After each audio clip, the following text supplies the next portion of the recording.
Good Thursday afternoon. Thanks for joining us on KARE 11 News Now. I'm Chris Harapsky. Let's get right to your headlines. For the fifth time in 24 hours, someone was shot and killed in Minneapolis. Minneapolis police confirming a man in his 50s was shot near Lake Street and 15th Avenue South just before 8 o'clock last night. He was rushed to the hospital but died. Right now, investigators are trying to figure out if this shooting is related to two others that happened just blocks away on Tuesday and Wednesday. The first happening near 15th Avenue South and East 25th. Two men and a woman died. Two others were hurt. Then at 1 o'clock in the afternoon, Wednesday, a man was shot and killed outside the Red Lake Nation Embassy on Cedar Avenue South. Police say this was possibly retaliation for the first shooting Tuesday night. Today, we talked with the Minneapolis Police Chief Brian O'Hara at a prayer service for the victims of the violence. Well, all day yesterday, I had been meeting with a lot of the community leaders that are here, and it was very, very clear that community is afraid, that they're mourning and that they're afraid. And this was supposed to be a moment where this community was going to come together and celebrate their community, but they can't because so many people are mourning. So far, there have been no arrests related to those shootings, but Chief O'Hara says they have evidence right now that he believes will soon lead to an arrest. Meantime, two people, one of them a juvenile, are under arrest after police respond to shots being fired in that same area last night. Minneapolis police say it happened near 31st and Bloomington, and that they are not sure if this is related to the recent violence nearby. Investigators say they recovered an untraceable ghost gun and a box of ammo from a car the two people were in. This uptick in violence in just a few days has a lot of people focused on violent crime in the city. Let's get a closer look at the numbers from the MPD. This is the crime dashboard. So far this year, there have been 11 homicides. In Minneapolis, 9 of them intentional. That number is down 52% from this time last year. 7 of the homicides happened in the 3rd and 4th precincts, which covers North Minneapolis and part of South Minneapolis. Looking at the numbers compared to a year ago at this time in those precincts, in the 3rd precinct, homicides are down 30%. In the 4th precinct, homicides are down 70%. Citywide, gunshot wound victims are also down. Developing today, a big shakeup within the Trump White House. National Security Advisor Mike Waltz and his deputy Alex Wong will be leaving their posts in the coming days. Waltz has been under scrutiny since March. You may have heard it was after it was revealed he put together a Signal group chat that included The Atlantic's editor, Jeffrey Goldberg. In that chat, which was not secure, there were discussions with top national security officials about a U.S. strike happening in Yemen. Special Envoy Steve Witkoff, a real estate developer and friend of President Donald Trump, is under consideration to replace Waltz as a national security advisor. New today, General Motors CEO says tariffs on imported goods in the U.S. will cost the company up to $5 billion this year. The estimates were shared in a letter to shareholders released this morning. That letter detailed delayed 2 days after GM reported lower first quarter earnings and waited for tariff changes from the Trump administration.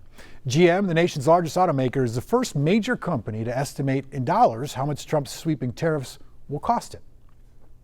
President Trump's global tariffs have led to a lot of uncertainty on Wall Street and on Main Street as well. And now a toy store on St. Paul's Grand Avenue says it's done playing nice. Mischief Toy Store has joined a lawsuit against the Trump administration that argues his use of emergency powers to bypass Congress and implement these tariffs is illegal because they claim a trade imbalance is no emergency. Kent Erdahl visited the store to find out why they took such a bold step. Playing with an analog toy or a game, it kind of opens up your mind to looking at the world totally different. If it seems odd for a family-run toy store in St. Paul to sue the President of the United States, you've never been to Mischief. The name of the store seems apt in this one. Yeah, well, that's what we're all about, is creating good mischief. Co-owner Dan Marshall admits he doesn't know how good the odds are that the courts will agree with the case brought by Mischief, several board game companies, and others. But he says they don't have much choice. We have everything to lose if this isn't stopped. While his prices and inventory inventory appear relatively stable right now, he says these shelves of calico critters are some of the last he'll be selling for a while. They will not be releasing their fall line of products because of the tariffs. That's super frustrating. That's one of several companies now that we've already lost access to future orders. They just said, nope, they're not going to be available. And with similar calls coming from their 100 vendors, he says stock for the holiday season is a big question mark. We carry a couple months of inventory in our basement so that we can restock our shelves, and our vendors carry a few months of inventory in their warehouses, but after that, it's all just-in-time inventory. If that's interrupted, which it has been now, they're no longer taking shipments, the inventory just runs out after just a few months. He says toys made in the USA can't pick up the slack that fast, especially at a time when some, like their popular Two Bros bows, are actually going out of business. They were closing because they had seen fewer and fewer toy stores in the US, and their sales had been down, and they knew that tariffs weren't going to help them, and it wasn't a reason to stay open. I asked her, and she said, it doesn't matter. Tariffs don't matter. But he says they'll soon matter a lot in here. So something like this moon ball, which costs $8, which is a really great bouncy ball. Oh, I lost it. There you go. Nice job.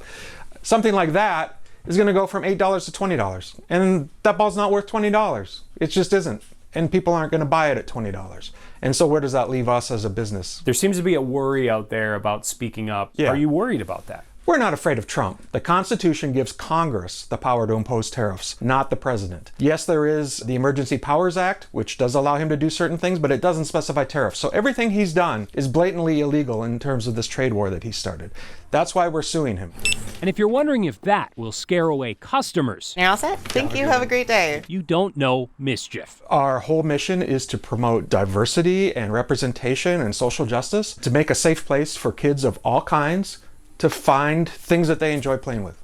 That's all we're about. And Trump is against all of that as well. Our customers have known that from the day we opened 9 years ago. We made that blatantly clear, and we've succeeded. When this comes along and threatens that, yeah, we're going to fight.